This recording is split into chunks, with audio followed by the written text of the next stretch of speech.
Hey everyone!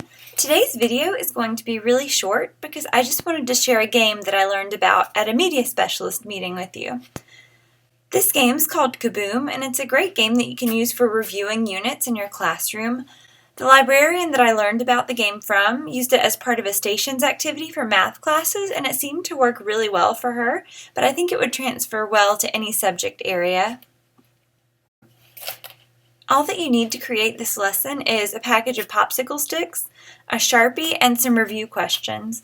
Depending on how many popsicle sticks you're going to use for the game, you'll pull out between 3 and 10 sticks and write Kaboom on those sticks.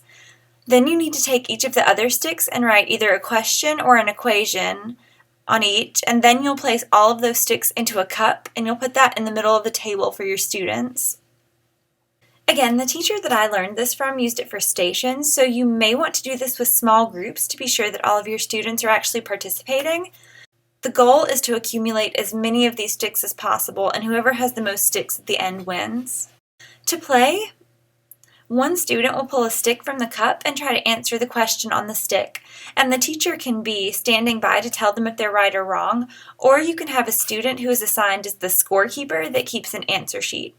If the student answers the question correctly, they get to keep that popsicle stick, and then the next player draws a stick.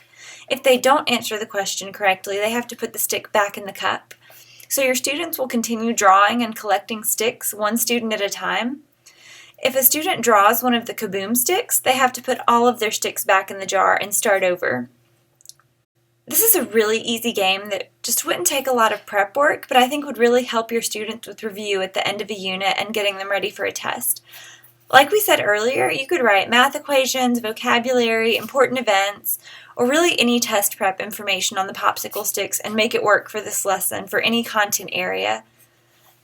Thank you guys so much for listening, and I hope you have a great weekend.